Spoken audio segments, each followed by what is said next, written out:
Morning, everybody. Hey, what's up? Good girls gone bad, huh? Man, talk about a self fulfilling prophecy. Want to know what my Friday morning was like just now? You should have heard this good girl, right? It's just amazing the stuff that a person goes through. Hey, everybody, it's Friday. It's Fearless Friday. Are we fearless? Uh huh. Yes, we are. We certainly are. Right? We certainly are fearless this morning. We certainly are. So today it's one of those days where everything just, could go wrong. You're driving down the freeway and crazy folks. Has that been happening to anybody or is it just me? People are crazy driving today. I mean, they cut you off, and when they're not busy cutting you off, they wait for the last minute to jump in front of you, or they deliberately slow down seeing you approach. Or the worst thing that happens to me, I drive an SUV.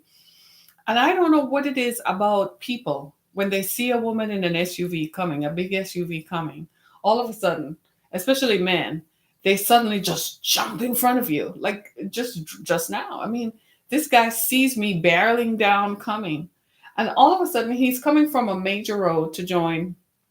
He's coming from a secondary road to join a major road. I thought the road code said if you are joining a major road from a secondary road, you yield to oncoming traffic. I thought that's what the road code said. Clearly, that's not the case.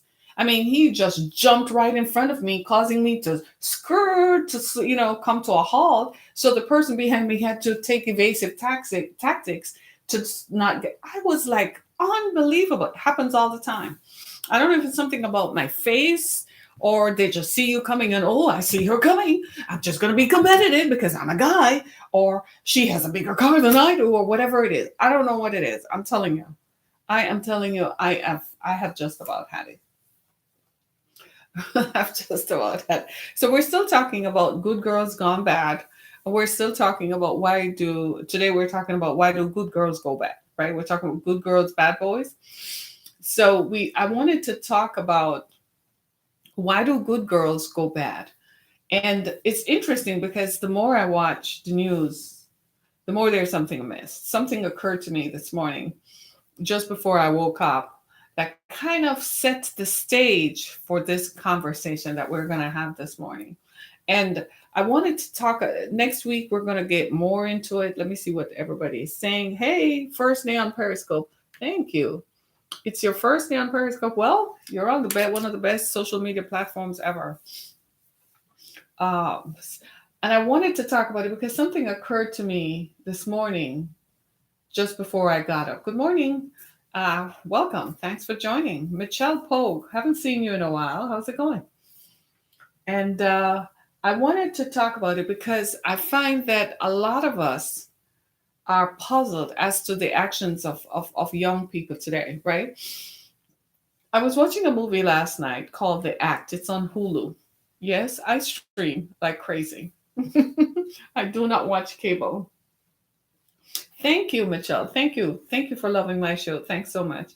And I was watching Hulu last night because I never watch cable. Say never watch cable.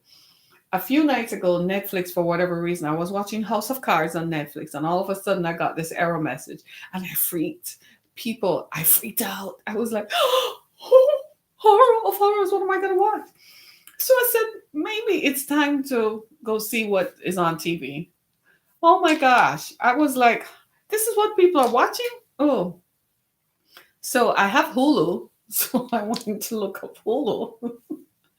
So my daughter suggested that I watch this show on Hulu called The Act, right?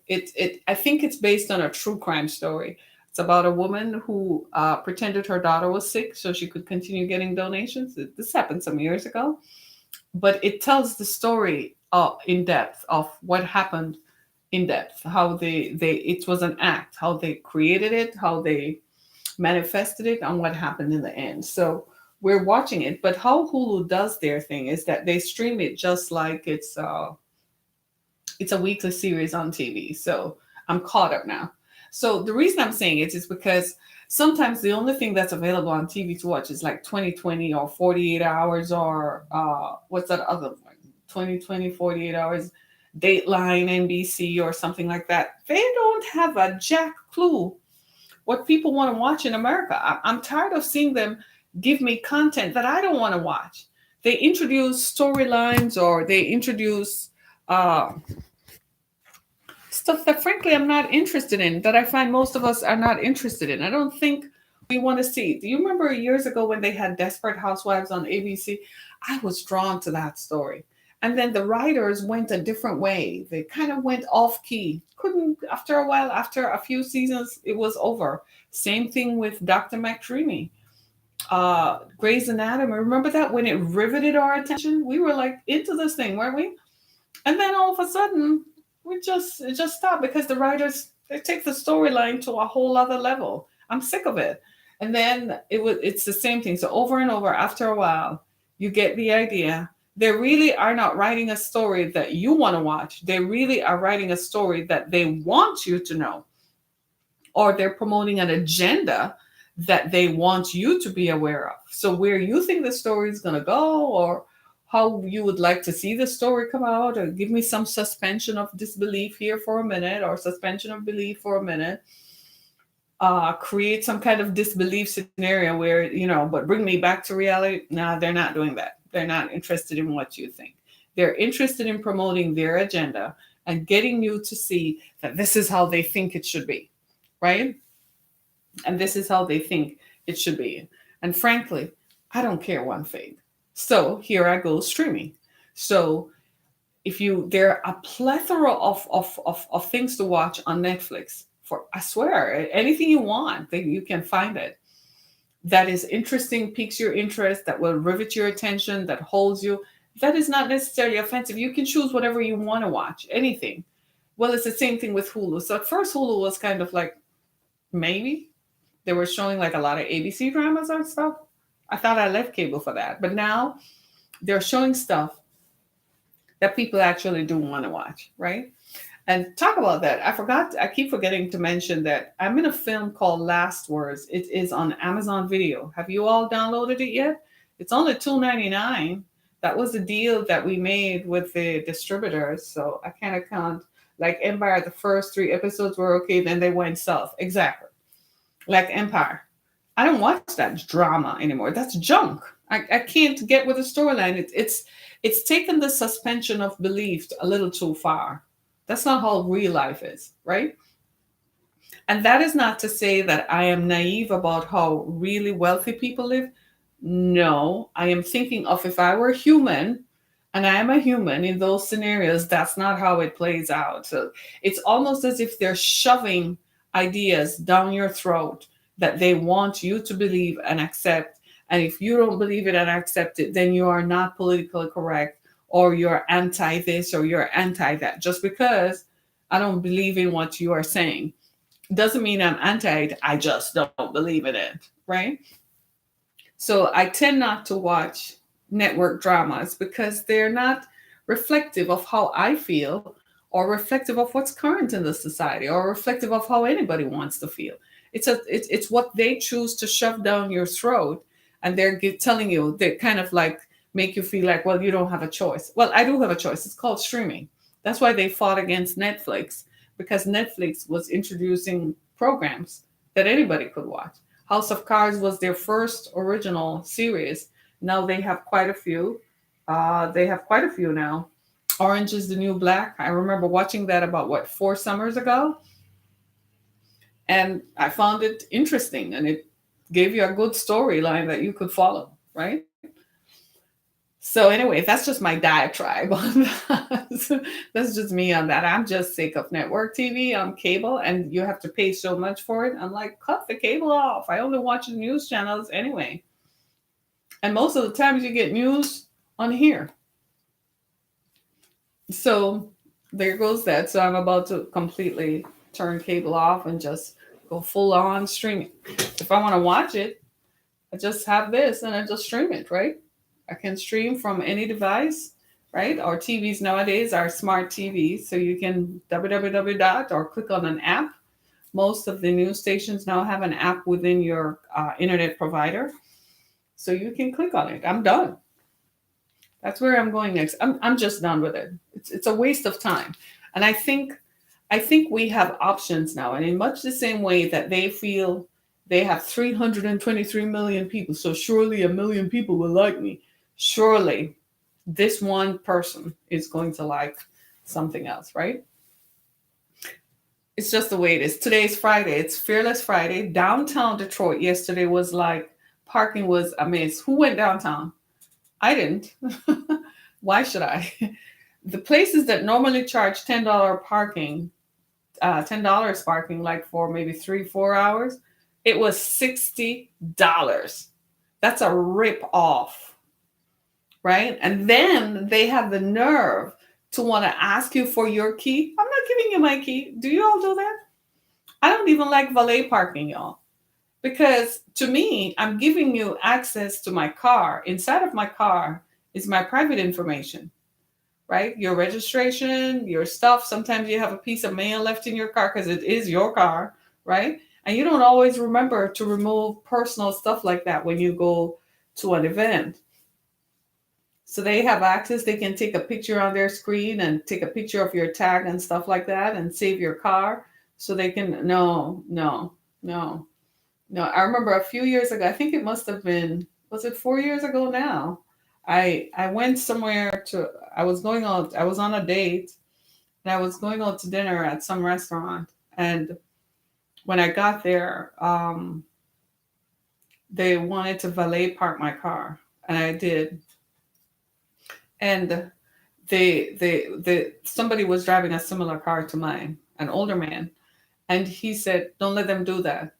He said, don't let them do that. He said, don't let them do that to your car. He said, see all these other cars? He says, they can do that, but don't let them do that to your car. And I said, why? He said, number one, security. They can go in there and retrieve your information. He said, that's number one. And number two, your car is particular. He said, don't you have a, and I said, you're right, my ignition, if you don't put the key in sometimes, you know how that is. And he said, don't do it. So I learned my lesson. So I rarely ever valet park. So I'm one of those people who will go park and walk. So it's inconvenient, but I rarely ever valet park because I'm particular. And especially in today's world when people stalk people. You remember this earlier this week? Were you guys joining me this week when I talked about somebody calling me through my business line? So I have my number on my website. Apparently some person decides that they're going to annoy me by calling me. I'm serious. This happened, right? They're going to call me every so often. And they kept calling and calling. So finally, when I answered the phone because it is obvious that you want, because I can hear them breathing. They're breathing heavily. So I can hear them. And they were calling me while I was on air. So I said, see, they're calling me anonymously. Do you know they stopped calling? They haven't called me since. Thank you. You like my hairstyle. Thank you. It's clean and neat looking, huh? Ooh, that's saying a lot. Clean and neat looking. That's saying a lot.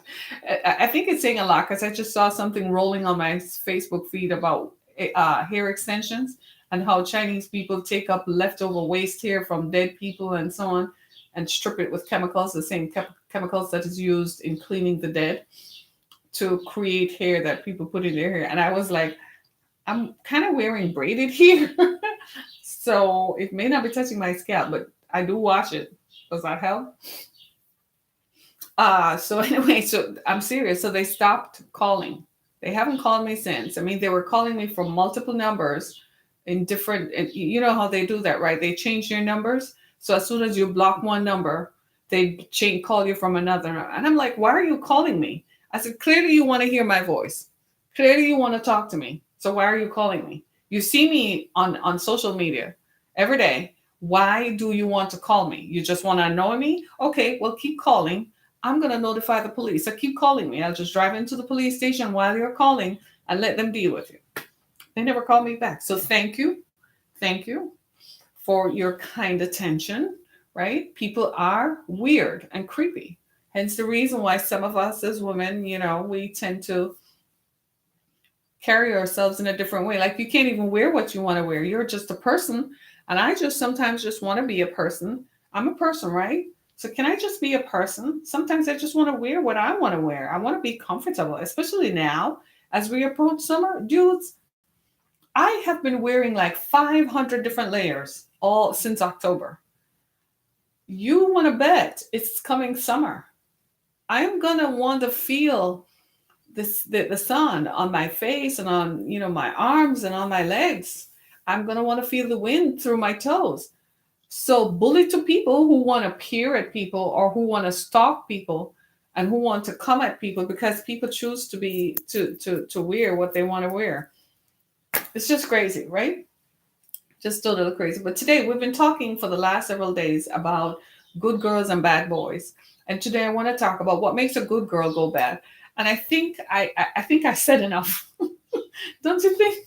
I think I kind of led you into it because a good girl just went off. So I just went off and went bad. But what makes a good girl go bad? And Mitchell, honestly, and Kevin Harris, thank you for joining. And those of you who are joining us, honestly, it is easy. It is really, really easy for a good girl to go bad. But what do we consider to be a good girl? Who is a good girl? See, that's the thing. That's the thing. Because a good girl is someone whom we think is a good girl based on our perspectives and based on our expectations of what we think the person should be. So we think a good girl is one who is, first of all, conformist. She has to conform to societal norms and mores. She has to conform to our expectations of what we think a girl should be. And who makes up those expectations? Who? We do. So we think a good girl is based on whom we expect her to be. Isn't that crazy? So you see girls and you think if they look a certain way, then they should be a certain way and they should act a certain way. That is our expectation. That is what forms the body of what we think a good girl should be, right? And so we impose our expectations on individuals who have no capacity to be what we think they should be. It's just like in our relationships, right? We walk into intimate relationships and we expect men. I'm a woman, right? So we expect men to become a superhero. We expect him to become Prince Charming. We expect him to erase all the things everybody else has done, and he does not have the capacity to do so. Much in the same way, we impose our expectations of being what we refer to as good or what we think is good, and behavior patterns that we think are good to be reflective of what we think a person should be. So a good girl, according to what we think, is someone who has never been to jail. She doesn't chew gum. She conforms. She wears her dresses to her knees or down to her ankles. If you can believe some of this religious oppressive stuff, right? And she doesn't wear too much makeup, just enough. She never shows her cleavage, never shows her legs, blah, blah, blah. Probably never had sex in her life. That's and you're all laughing. All the men are laughing. Right? That's what we think a good girl should be. She doesn't curse, she doesn't swear. And then you meet someone. Oh, well, you met me. Right? So that's what we think a good girl should be. So we then think that a good girl is someone is raised in a good home. What's a good home today? Because now that we know, now that information is more exponentially out there, and now that we're listening to a wide body of experiences from a wide group of people, now we know that what we thought was a good home with two parents in the home is not necessarily so. That bad things do happen in those settings, right? But yet we still think a good girl comes from a good home where there are two parents in the home, right? We think a good girl goes to a good school. Well, Jesus, what's a good school? Because through budget cuts, politicians have eliminated funding into Most school districts. First, they started with inner city schools, and then now it's right across the board where they have cut funding into all school districts. So if you don't live in a school district where your parents actively lobby the school system, then chances are you're not getting everything that you should get, because the first thing that politicians cut is schooling, education. They have a thing with education. They just think it's easy. They just cut the budget out. I don't see the point in that. Let people pay, because see, most politicians, elected representatives, earn upwards of 130,000 a year, especially the federal people. So they earn out like about 178,000 a year. So for them, sending their kid to a private school is a must, plus all the pork barrel stuff that they get. They'll probably get their kids tuition free. So to them, I don't see the need for public education.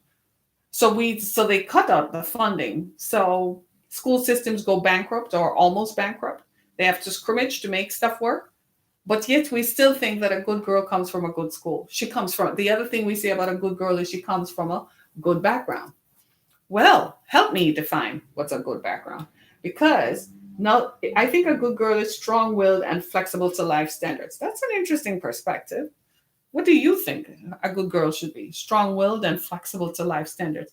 It's actually a girl who is aware and who is making it, right? But what's a good background?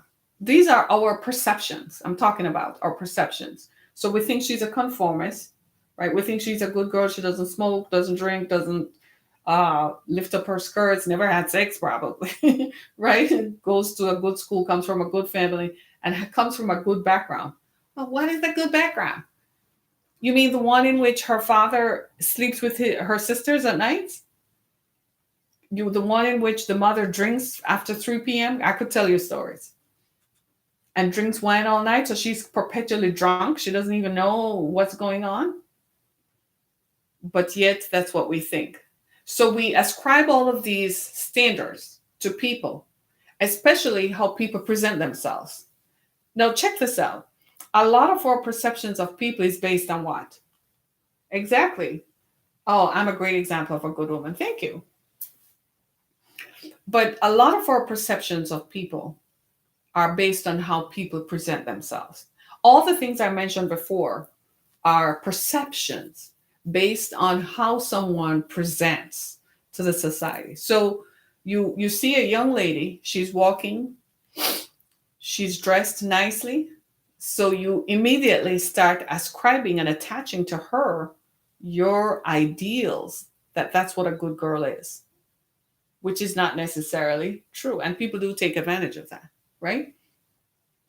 So let's say hypothetical that is so, that's a good girl. You look at a girl who, we see these things happen so many times. A nice girl, we even call her a nice girl. She comes from a good home. The parents worked hard to send her to school. And yet she chooses to do the wrong thing. She chooses to get mixed up with a bad boy. She chooses to get so mixed up that she ends up making bad choices that lands her in jail. It happens all the time. Well, what went wrong there? Sometimes it could be the environment in which she is. Sometimes if it's too repressive and oppressive, the child will go the other way. But sometimes, guess what? You're not going to accept this, but it's true. It's the person's own will. It's the person's own self-will, right? It's what they choose to do. Look, I'm going to just tell you this. I'm a parent. You're a parent. Most of us are parents, right? Most of you guys are parents, right? You can raise your child and do the absolute God bless you best by them. And yet they turn the wrong way because they choose to. Whether they choose to subliminally be influenced by someone else's influence, adverse influence, or they just choose to go the other way. And there is nothing that you can do about it. You've seen it so many times. People say, I don't know why they turned out like this. If you ever watch 2020 or for Dateline NBC, it's replete with stories of children. Or the other one that I like is ID on National Geographic. I had to stop watching it. I couldn't watch it anymore because it was too much. It was too much crime, too much ill in people's minds. People have developed a criminal mindset. Sometimes it seems like they were even born with it. So you take a child, that's a good mess up, right? You take a child who you sent them to school, right?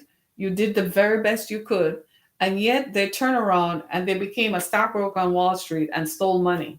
And this is the parent. I didn't raise him like that. Or you're raising your little boy and you don't know your little boy is the one busy killing off all the cats and dogs in the neighborhood. Everybody's cat and dog just goes missing. That's a serial killer in training. Grows up to be somebody's husband, lives normally, but travels to the next town. He's a traveling salesman and travels to the next town and kills women and collects the trophies and brings the trophies home as gifts to his wife. Why do good girls go bad? Sometimes it has nothing to do with your parenting. And as parents, we often think that we're at fault. And I want to encourage you, especially single parents, whether you are a father or the mother, but you're a parent raising a child by yourself. I just want to encourage you because I've walked this road myself. You can tell, you can see it in my face, right? The years and years of worry and concern because you keep thinking to yourself that if you don't perform, then your child won't get the best advantage, that your child is going to become a victim of what society thinks of her, that because she came from a single parent home and she came from a single mother, then she's not going to be successful. So you work overtime for the child to do well. And yet still the little sucker sneaks out at night. Take, for instance, a parent who is working hard. The only job she can get is a job at night, whatever that is, whether she works at night as a nurse. Sometimes people work at nights because what? Of childcare. They have someone else take care of the children during the day. So while they sleep, right? But they have to work at nights while the children are asleep, especially when they're over 12. So they work at nights so that's the only way that they can keep it together. Sometimes it's the only job that people have. And you're working as the parent, trying to keep it together. And this little sucker, instead of staying home and watching TV, going doing homework, and then climbing into bed, they're either on the phone, encouraging some boy or girl to come over. Boom, they show up one day pregnant. Over. Or worst case scenario, they end up in bad company in the wrong place at the wrong time and end up in the juvenile system. Why? Happens all the time. I want to help you out because sometimes we blame ourselves as parents. And even I have been saying it for years that it's the parenting we can't help but the parenting. But even when you try your best, I find that a person, your child is an individual. No matter how you try to impress on them how to be good, that this is the best way for you, that stay out of this company or stay. I find that your child has a willful inclination to want to be bad. And sometimes I think they look at you and guess where it comes from? Guess, you know it. Total rebellion. Total rebellion against your authority and the society. Total rebellion. I'm not going to buy what you say just because you say it. And you know what's the sad truth? Guess who pays the price? Them. And guess who helps to pay the price with them? You. Because you're heartbroken. Because you have to think, what didn't I do? And sometimes I wonder if that wasn't part of the child's plan in the first place. Because I don't know what it is that makes children so resistant to parental authority, especially here in the United States. That children are so resistant. If you tell especially when they're sweethearts, when they're 8 and 9, but the minute the hormones kick in, they start acting like you wonder if this is is this my child? Did I birth this? And what happens is the child ends up creating a problem for themselves because they're hell-bent on not listening to us. That's what makes a good girl go bad. She stops listening to good, sound counsel and advice. And the parent sees it coming. And you start interventions. You start talking. Then you realize they're not listening to you, so you start talking to someone else. Then they're not listening to you. So you take them everywhere else for counsel. You try to intervene to stop what you see as a train wreck coming, and they're not listening. It's like you have your teenage daughter, right? And they start developing. So you start warning them about boys. You start talking to them about boys. Now she is listening to her friends who tell her being with a boy is a good thing.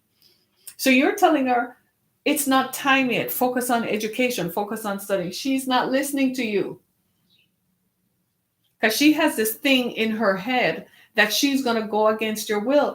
And I find that a friend of mine told me this years and years ago, must have been in about what, 10, more than 10 years ago now. He said when his daughter, the worst thing he ever did, he's from India. He said the worst thing he ever did was bring his children here. He said when his daughter turned 12, he said it drove him crazy. It was like, because he said no boys until you've graduated and gone to college, she gave her mother hell. He said there were times when he literally had to put his head in his hands. She grew up normally. Do you know she's an attorney now? She lives in Minnesota. And on her wedding day, actually said, "Thank you, Daddy. I was there. I was witness." Right? The point I'm making is we don't know what goes on in our children's minds because we try to be the influence. And I have found that even as much as you try to be, as much as you try your very best, especially in today's world, we don't have as much control as we used to have. What I have found is that there are other folks who have control. It's called social media. These are the influencers. That's whom our children listen to. So they're not listening to us when we try to bend them to go the right way. You know how the Bible says, train up a child in the way it should go, so when he grows old, he shall not depart from it. A lot of people are sitting in jail right now as a result of that, their own will, their stubbornness. My grandmother used to say it like this. My grandmother used to say, they broke a stick and shoved it into their ears. It's like some children don't want to hear what is good. You can tell because the parent is making trips to school. When you start finding yourself making trips to school, something is up, right? The parent is making trips to school. They're taking them to the pastor. They're taking them to counseling. They're taking them to therapy. And this child, this happens across the board. So it's not Black children. It's not a Black thing. It's a white thing. It's a child thing, raising children in America. And 5 years from now, your child ends up in jail and you're visiting your child behind and there's a set of bars dividing them. Or if they don't get to that, they end up getting pregnant as a teenager, dropping out of high school, dropping out of college, not making it to college. You know, one of the saddest things you can ever see is a child who had the ability to make it and who, because of stubbornness and their own self-will, did not finish high school and to graduate to go to college. It's the saddest thing you've ever seen. I told my daughters this. I take them to a McDonald's drive-thru. And I said, you see all those folk working there who are adults? They didn't get a chance to go to college. Or they started having sex too early because they wouldn't listen, got pregnant, and end up with a baby, and then they didn't make it to college. And my children are like, Mom, that's so rough. And I'm like, it's the truth. It is the truth. Sometimes you have to take them to the school of hard knocks. Years ago, we lived in Orlando. My oldest daughter, she was like about 7 or 8, and she didn't get a bike on her birthday like she wanted. She didn't get the bike she wanted. So she wanted, mine used to say, whoop.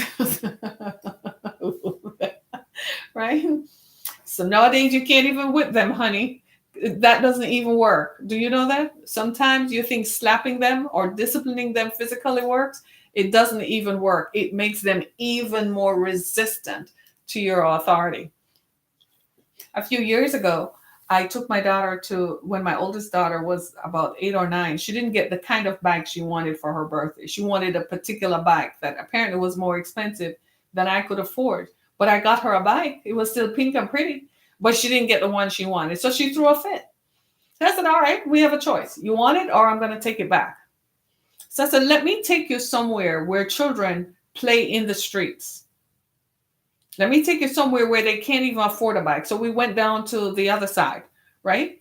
And we went down to the projects and showed her what it is like. She couldn't believe it. I said, oh, so you thought riding up and down your driveway was too short. And you thought because you didn't get the bike you wanted, you were going to throw a fit. Okay, well, here's your reality now. You see what I'm saying? I don't know if she got the message. I really don't know, but I do know she calmed down about not getting the bike. Maybe it was a threat that I was going to return it and not get the one period. Maybe. But do you see what I'm saying? Because our children, they take the subliminal messaging from, if you watch some of these children's shows, it starts real early, like some of the shows on Nickelodeon and so on. It subliminally tells the child that you the parent, I the parent, are stupid, that we're stupid, and that our only purpose in life is to hand over the credit card, and that as soon as the child is old enough, they can leave because their parents don't make any sense. This is how come you're watching TV and you see shows where children are slamming doors in parents' faces. I'm like, punch their daylights out. I'm like, punch that door. Who's paying for the door? Right? And so children have misappropriated the role of who is the parent and who is not. And especially when their hormones kick in, they think they're grown. Do you guys realize that? Children actually think they're grown when their hormones kick in. They think that I'm old enough now that I can do whatever I want to do. And no matter what we say as parents, they don't get it. And this is why those of us who visit people in jail, this is why you go to jail and you look at someone and you're like, how did you end up here? How did you get here? Have you ever noticed that? You see someone and you're talking to someone and you're like, how did this happen to you? Or someone grew up in an environment and maybe the parents were too strict. Well, who defines what strict is? Strict is when they don't let you eat at all. I have different notions on what is strict. But if a parent's job is to introduce boundaries, so you find children today, they don't like boundaries. And sometimes we parents don't give enough boundaries because we don't want to offend them. We don't want to hurt them because it's not politically correct. They'll call CPS or whatever. I'm like, okay, bring it on. I will sign the papers over and you go live your life the way you want to, but I ain't paying for it. Right? And so you look at some of these kids and you're like, how did you get here, honey? Have you ever asked that? I was talking to a young lady some months ago. And from all indications, her parents had set her up to succeed. They lived in a nice neighborhood that it seems they could barely afford, right? But they couldn't get her into the private school they wanted to, but they could live in the neighborhood where she had access to a better public school system, right? They had a plan for her to go to college. What happens is she started hanging out with the wrong crowd, right? And started doing drugs too early. She developed a habit. So she thought she was a pretty girl, a very pretty girl. She thought she could be a movie star. So she started looking into how could she be a movie star. Nothing wrong with that. Okay, if you're going to study something else on the side, while you go along with that. And, she didn't want to do that. But the problem with that is that she had a drug problem. The drug problem created what? You know it, discipline problems. So when she's supposed to show up to be there, she can't wake up because she's drugged from overnight. She sabotaged her own success. She's now 45. Is she willing to admit that? No. You know who gets the blame? The parents who are dead and can't talk for themselves. So I started asking questions about how did you grow up? What happened here? How did you, because the question has to be, she ended up in a situation where she was trafficked. She ended up in a situation where the boyfriend used her to recruit other women, where she became his drug mule, where she almost had a record herself, right? She did have a record for prostitution because she was caught soliciting because he told her she had to. So I had to ask the question, how did you get here? Right? I had to ask the question, how did you get here? And all the reasons I was given were it was the parents' fault. My mother didn't love me enough. My father never stood up for me. My mother hated me. My mother was jealous of me. My mother did not rear me with love. My mother did not make breakfast for me. I kid you not. I said, but what about the accountability after you became an adult? Did you try to rearrange yourself? No. So how did you develop a drug problem? I don't have a drug problem. That was the first thing. She denied that. The second thing was, how did you develop the drug problem? Well, it was introduced to me and I don't really have a problem. Well, that is what has sabotaged your own success. And when I pointed out to her that your parents did everything that they could to situate you, to position you for success, you sabotaged it. I said, why didn't you listen to them? Well, I thought my mother was too strict and my friends' mothers were not like that. I said, but did you listen to her? Was she beating you? No. Did she rob you of food? No, she just insisted that I do this and I do that. I said, baby, you don't have a case. Stop blaming them and move on. Let's go get some counseling. For drugs first. Let's start there. But do you see what I mean? She was a good girl who, based on how the parents had set her up, she was supposed to finish well. Why did she end up at 36th District Court with a guy who prostituted her out, who gave her drugs? So now she's addicted to drugs, and now she's homeless, don't have anywhere to live, and have to stay with some relatives who look like they're going to be the next ones to prostitute her out. Anybody? Good girl gone bad. Total case of good girl gone bad. Amazing. And even at this juncture, mid-age, she still won't accept that there was a point at which she could have turned it around, but she chose not to. Even now, when I'm telling her that this is the point of no return, this is the point where you're going to situate yourself for the rest of your life, turn it around, she still would not accept it. Still would not deal with it. Something in some of these children click where they go the opposite way, where they choose to go down a path of no return, a path that is eventually going to leave them like this girl did, drugged out, homeless at 45, and started so well. If I were to tell you the people she grew up around, one of them is now in prominent government, just appointed by the Trump administration. Unbelievable. I'm like, you went to school and lived in a neighborhood with that? How did you end up here? Do you see what I'm saying? Good girl gone totally bad. So I started to ask her questions then. I said, what kind of boys did you date when you were growing up? You know, it started real early. She dated a boy whom the parents didn't like. I said, well, why didn't they like him? Because the minute you tell me your parents didn't like the boy, I'm going to try to find out what did the parents see that she couldn't see. Turns out the boy was a bad boy. He ended up getting shot for drugs, something at some place. So I said, then you resented your parents for that?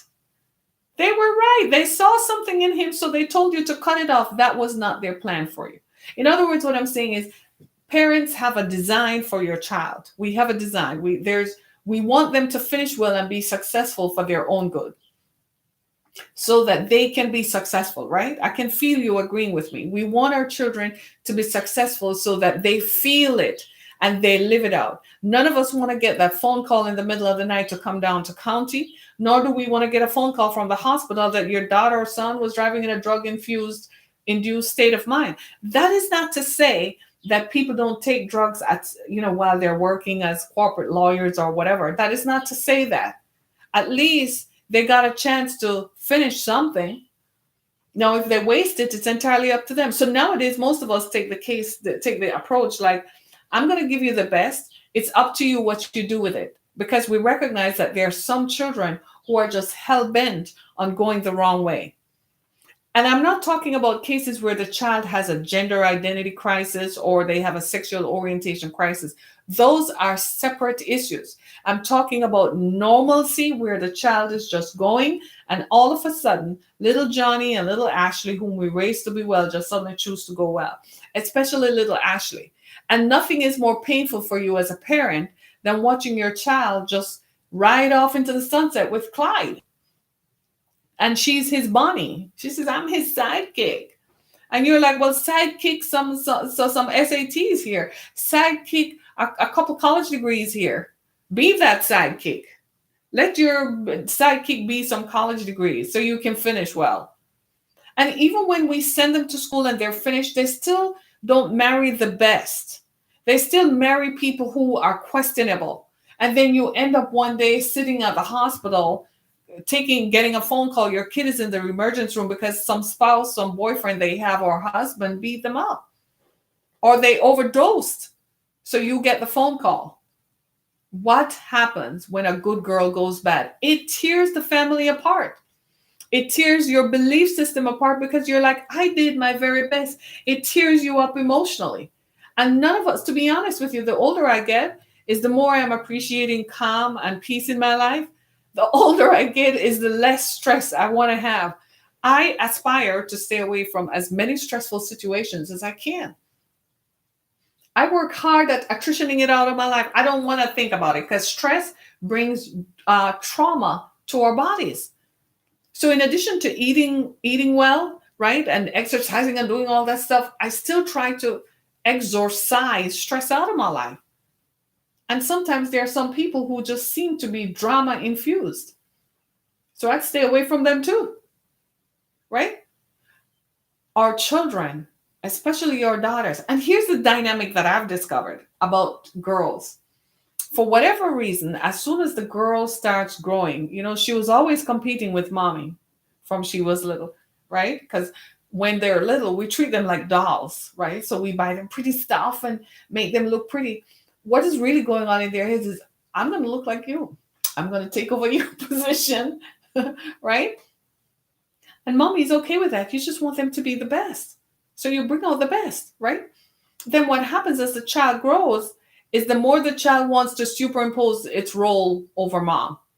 The child is really competing with its mother. Now, if there's a father in the home, they're competing for the father's attention, and it becomes a fight. So the father is like, I don't even want to get involved in this. He tries to play the mediator and the ambassador in there, and the diplomat, right?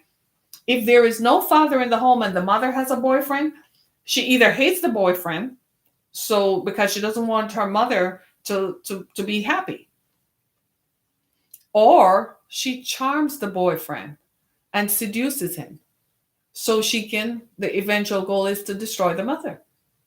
Yes, they do think like that. And the mother is like, oh my God, stop.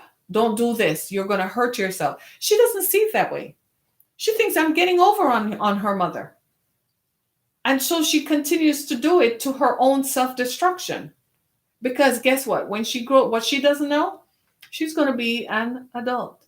When she grows up and realizes what she did, it's going to destroy her.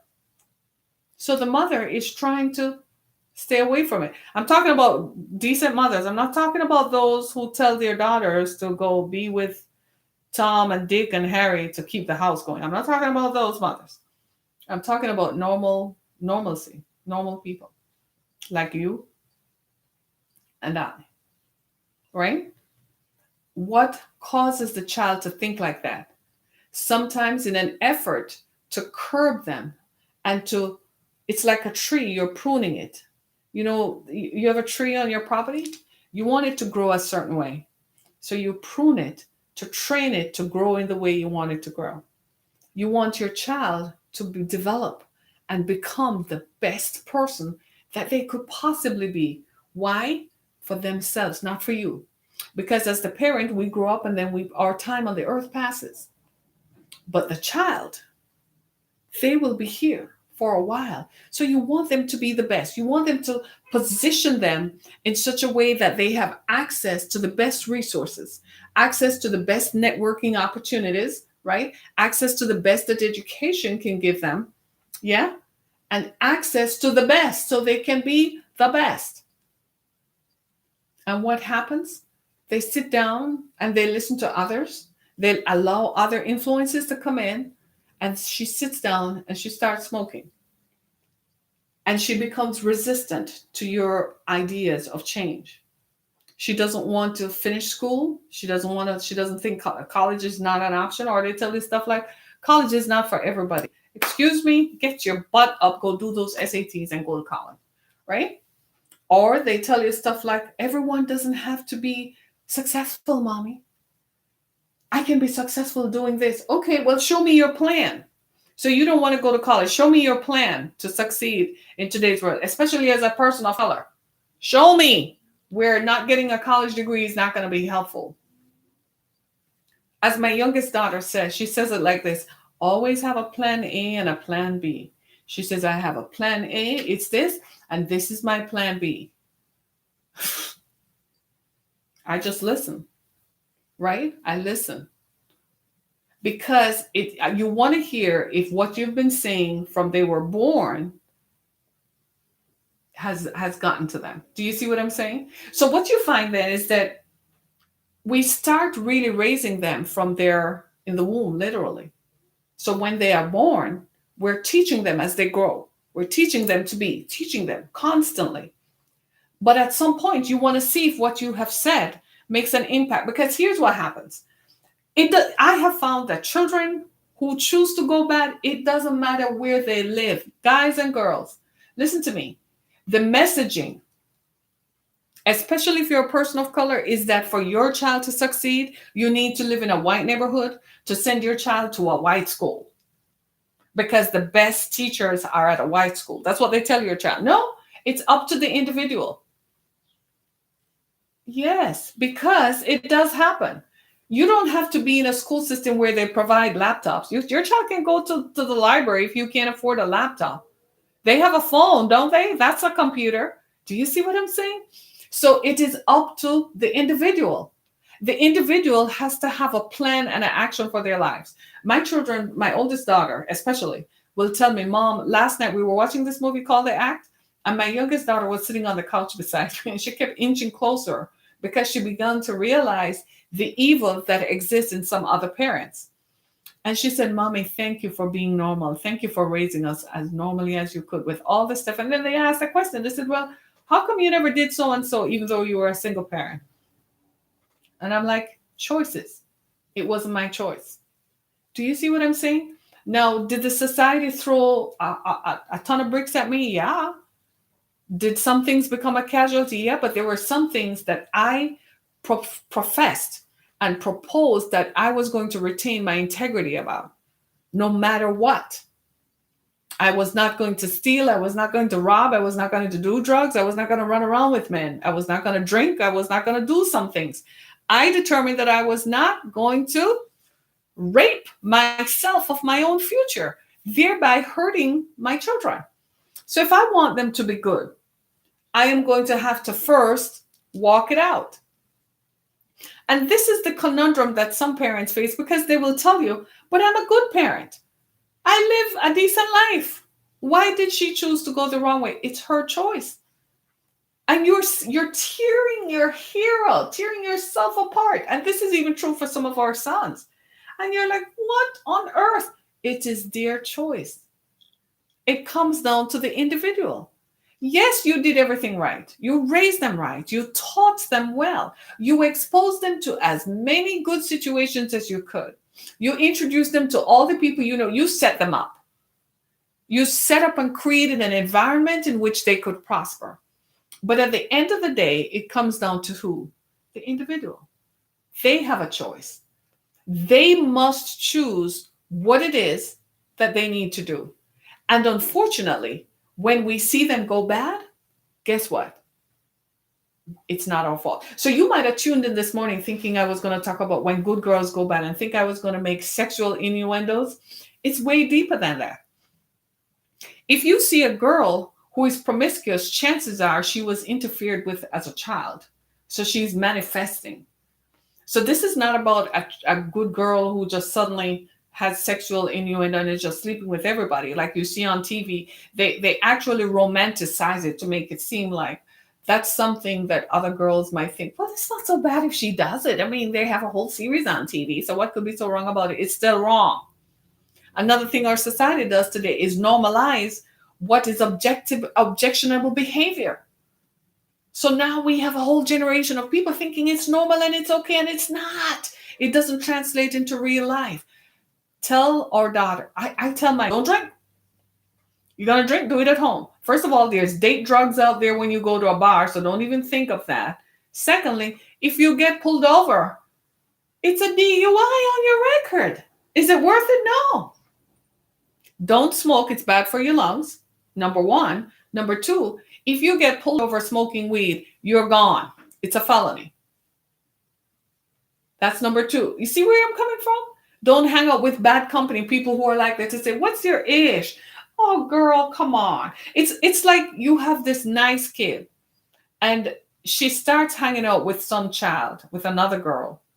And you know, it's not that you don't like the child. What you see is something else. You see that if your daughter continues to hang out with that person, they're going to imbibe the attitudes of that person and eventually start hanging out with the people that person hangs out with. And if you don't like them and you think the company is bad, then you see your daughter headed in that direction. So I have this thing I call come to Jesus moment. I'm like, what is it that you want to do with life? What do you want to do with your life? Does this look like it lines up with it? Is this going to take you there? If you think this is going to take you there, then I'm not the parent anymore. But what is it that you want to do? I'm not saying that that approach works for everyone, but I just am bold-faced and blunt as can be. What do you want to do? What is your end goal here? Does being with this person line up with your life goals? And you'd be surprised how many of our children look at us as if you're prejudiced, you're this, you're that. They tell you everything but the kitchen sink. Everything but what? Say it. Accountability to themselves.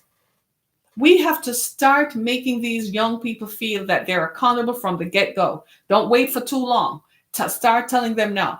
Anything that you're doing in today's world is digitally captured. Is it going to look good when you turn 40 and you want to be the mayor? And what you will find is something you will never believe. They can't even answer you. That's what makes good girls go bad. It's their own self-will. Nope, it's not influence. Because they know this is not good for them. But they still choose to do it. It's their own, what I'm saying? So they think, oh, well, it's nothing. It's not a big deal. People still come out of jail and they're okay. I can come back home and live with my mommy and daddy. No, your life is over. It's like a girl, you try to tell her, don't have sex. She's listening to her friends who are having sex, and her friend is there saying, girl, you just need to try. What's wrong with you? You're not cool enough. You can't hang out with us if you don't try. So she goes and have sex and get pregnant. Life is over. Now she has to deal with the repercussions. Good girl's gone bad. And it starts after that. Then she stops studying. They don't feel like college is not for me. They're listening to some loser who says that. College is not for me. I have an alternative plan.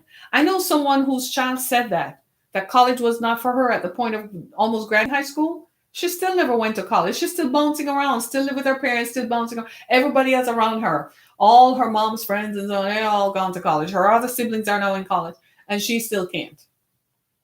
You know what that was? Her own self-will. And guess what? She blames her mother and her father, but especially her mother, blames her because she refuses to be held accountable for what she did to herself. So my prayer for you is that if you know someone like that you'll be able to help them to see the light. Teach them that they have to be held accountable to themselves first. There comes a point when you stop looking outward and you start looking inward and determining that what is in me is either helping me or it's killing me.